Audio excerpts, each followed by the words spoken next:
was taller than an NBA basketball player, more buff than an NFL football player, and it could have just crumbled me. Welcome back to Animal X. There are many reports of mysterious creatures sharing our planet, but few are as hotly contested as giant ape-type creatures like Bigfoot. So where are they situated, and what of their origins? Incredible tales of mysterious man-ape-type creatures have been told since recorded time. Their names vary: Yowie, Sasquatch, Noy Rung, Pongo, Yeti, and the most famous of all, Bigfoot. While their existence has been hotly disputed in various countries, Animal X presents a rare global overview of this wild man phenomenon. I have the physical evidence that proves that there is an animal up there. The theory that Gigantopithecus is still with us as Sasquatch has been received by the scientific community by totally ignoring it. Animal X travels to the northern and southern hemispheres to speak to witnesses and experts on the possible existence of hairy bipeds. Over the centuries, they have been reportedly sighted in every continent except Antarctica.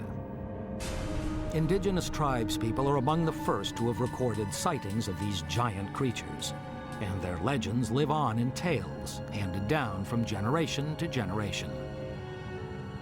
In Russia, the Bigfoot-type creature said to inhabit dark forests is known as the Alma. Those who have investigated many reported sightings believe the wild man knows his territory and uses it to remain well hidden. Wild man don't want contacts with us. He afraid of us, we afraid of him. It's a similar story in America, home to the notorious Bigfoot. Matthew Johnson was out trekking with his family when he had his encounter. It was taller than an NBA basketball player, more buff than an NFL football player, and it could have just crumbled me and thrown me away. Down under, in Australia, the nation's wild man goes by the name of Yowie. Said mostly to inhabit the eastern seaboard, it's even been sighted by a member of the Senate. We saw a sort of hairy, ape-like thing that probably would have stood about 8 feet tall.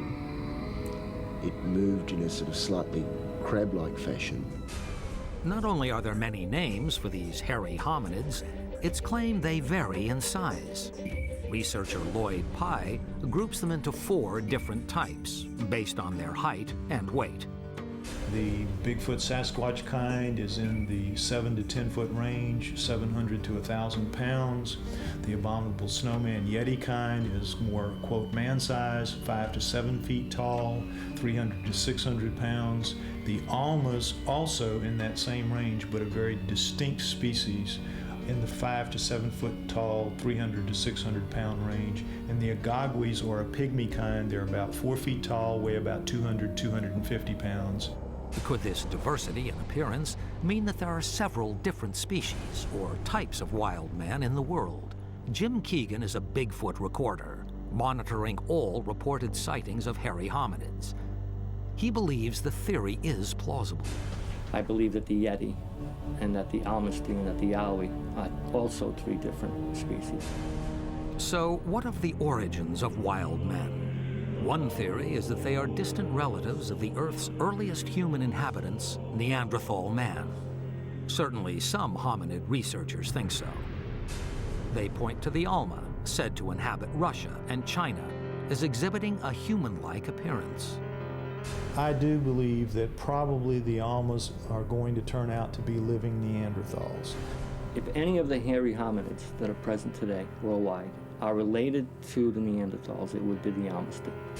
The other theory is that wild men are descendants of the world's largest known ape, Gigantopithecus.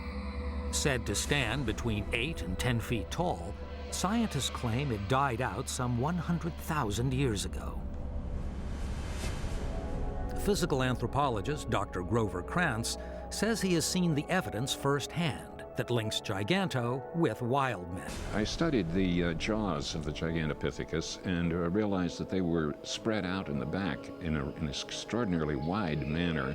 And the only possible reason for that is because their neck was in between the back of their jaws. In other words, they must have been upright. We had a perfect candidate for the Sasquatch. The mystery intensifies further here in a laboratory in Conroe, Texas. Officer Jimmy Chilcutt is a world expert on human and primate fingerprints and has analyzed samples from more than 1,000 primates. He says these Bigfoot casts were most definitely made by a creature that is not human.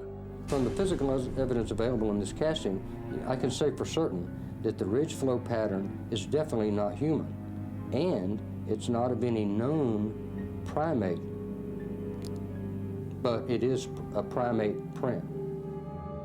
While the body of evidence on the existence of wild men may be growing, mainstream science remains firmly locked in the category of non-believer. But then again, it has been known to change its mind. For instance, 20 years ago, stories of giant squid were dismissed as simply seafaring legend.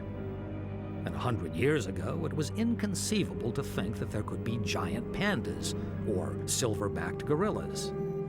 Perhaps hard evidence will surface one day to change present perceptions, some form of solid proof to show that these worldwide tales of wild men are not so wild after all.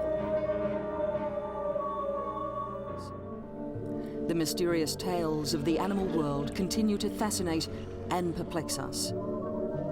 After all, it's said there are stranger things in heaven and earth than we can think of. You've just seen some of them on Animal X.